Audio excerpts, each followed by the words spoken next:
कौन बनेगा मुल्क का वजीर आजम, कौन बनेगा किसका इत्तेहादी, शहर इक़्तिदार सियासी गहमा गहमी का मरकज। इस्लामाबाद में बड़ी सियासी जमातों के दरमियान मुज़ाकरात का सिलसिला जारी। पीपल्स पार्टी की सेंट्रल एग्जीक्यूटिव कमेटी की दूसरी नशिस्त आज फिर होगी। हुकूमत या अपोजिशन में बैठने पर पार्टी अरकान मुशावरत करेंगे। JUI की मजलिस आमला का इजलास भी आज होगा। मौलाना फजलुर रहमान सदारत करेंगे। मुस्लिम लीग नून और पीपल्स पार्टी में हुकूमत साजी के लिए पावर शेयरिंग की तजवीज़ ज़ेर गौर आएगी।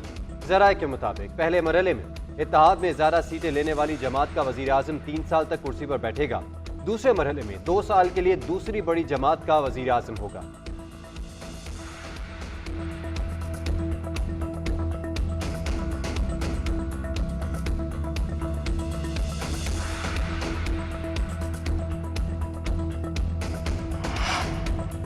वज़ारत उज़्मा के लिए 2 पार्टियों में बंदरबांट हो रही है। एक कहता है 2 साल वज़ीर आज़म तुम और 3 साल के लिए मैं बन जाता हूँ।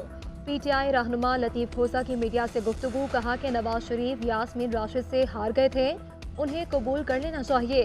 ख्वाजा साद रफ़ीक ने जमहूरी रिवायात के तहत शिकस्त तस्लीम की। कोई शर्म होती है, कोई हया होती है। ख्वाजा आसिफ भी शिकस्त तस्लीम कर लें। ताजपोशी के लिए लाए गए ज़िले सुबहानी के ख्वाब चकनाचूर हो गए। अवाम ने PTI को मैंडेट देकर चारों शाने चेक कर दिया।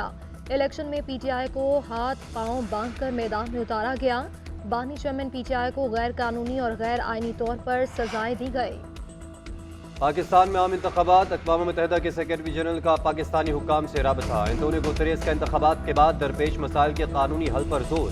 तर्जुमान के मुताबिक एंटोनियो गुतरेस का कहना था कि पाकिस्तान की सूरत हाल पर गहरी नज़र रखे हुए हैं। इंसानी हकूक़ और कानून की हुक्मरानी के लिए पाकिस्तानी आवाम के मफाद का मुकम्मल एहतराम किया जाए। पाकिस्तानी हुक्काम और सियासी रहनुमाओं से अपील है वो पुरसकून माहौल को बरकरार रखें। किसी भी ऐसी कार्रवाई से गुरेज किया जाए जो कशीदगी का बाइस हो।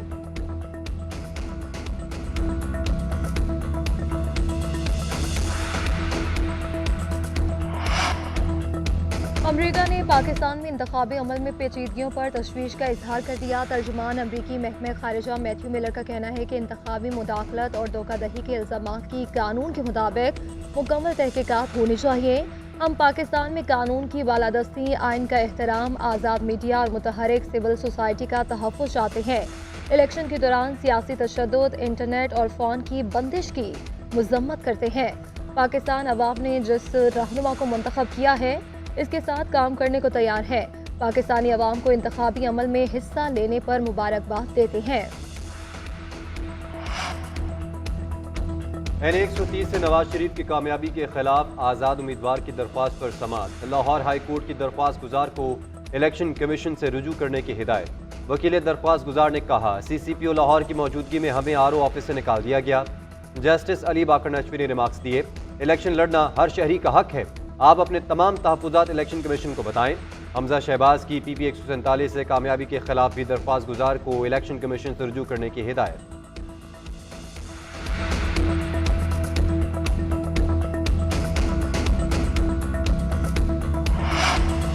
सिंध हाई कोर्ट में इंतखाबी नताइज के खिलाफ उम्मीदवारों की जानिब से मजीद 3 दरख्वास्तें दायर कर दी गई।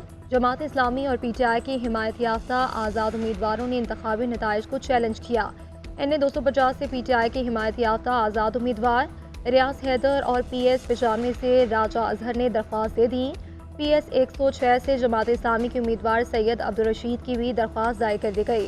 मौक़िफ़ इख्तियार किया कि हमारे एजेंट्स को कमरे से निकाल कर फॉर्म 47 तैयार किया गया।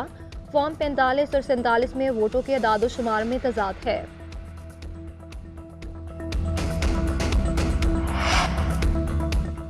मुल्तान में दोबारा गिनती के दौरान यूसुफ रज़ा गिलानी के वोट कम हो गए। कौमी असम्बली के हल्का N148 का दोबारा नजरसानी शुदा फॉर्म 47 एक मरतबा फिर जारी कर दिया गया।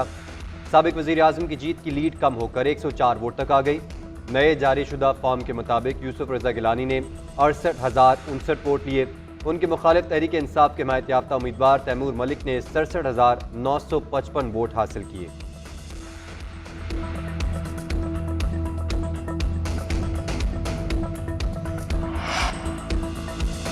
इस्लामाबाद हाई कोर्ट ने निगरान वज़ीर आज़म अनवारुल हक काकड़ को तलब कर लिया। निगरान वज़ीर आज़म को लापता अफराद की बाजियाबी से मुताल्लिक केस में बुलाया गया। जस्टिस मोहसिन अख्तर कियानी ने रिमार्क्स दिए कि निगरान वज़ीर आज़म पीर को 10 बजे खुद पेश हों। जो लोग भी इस काम में मुलव्वस हैं इनको फांसी होनी चाहिए। आमतौर पर एक बार भी फांसी होती है। इन केसेस में मुलव्वस अफराद को 2 दफ़ा फांसी होनी चाहिए। अभी निगरान वज़ीर आज़म को बुलाता हूँ और फिर मुंतखब वज़ीर आज़म को भी तलब करूँगा। अदालत ने समाअत मुलतवी करने की इस्तदा मुस्तरद कर दी।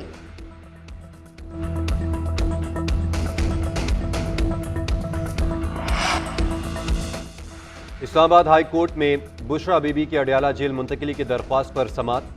दरख्वास्त पर एतराज़ात दूर करके आज ही डायरी नंबर लगाने की हिदायत। बनी गाला को सब जेल करार देने का नोटिफिकेशन कलअदम करार देने की सदा। दरख्वास्त में मौक़िफ़ इख्तियार किया गया कि किसी भी आम कैदी की तरह सज़ा अडयाला जेल में काटना चाहती हूँ। तमाम शहरी कानून की नज़र में बराबर हैं। बनी गाला सब जेल में मुंतकिली मसावी हकूक़ के मुनाफी है। 31 जनवरी को रात 9 बजे तक अडयाला जेल में इंतज़ार करवाने के बाद सब जेल में मुंतकिल किया गया।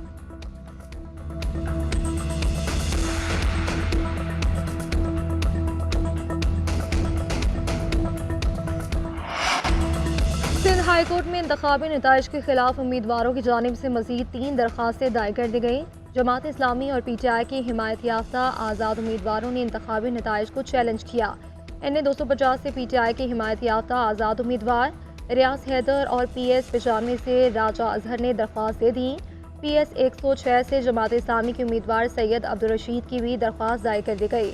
मौक़िफ़ इख्तियार किया कि हमारे एजेंट्स को कमरे से निकाल कर फॉर्म 47 तैयार किया गया। फॉर्म 45 और 47 में वोटों के अदाद शुमार में तजाद है।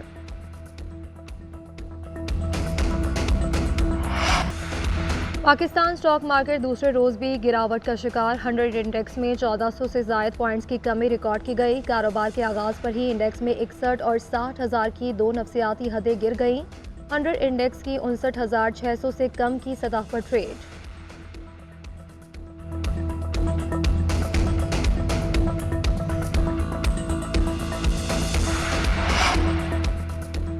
खुसूसी सरमायाकारी सहूलत काउंसिल ने सखर में 150 मेगावाट शमसी तवानाई का प्लांट लगा दिया।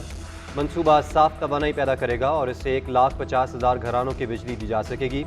मंसूबा आलमी मौसमियाती तब्दीलियों की कमी में फ़ाल किरदार अदा करेगा। मंसूबे से बिजली की किल्लत पर भी काबू पाया जा सकेगा।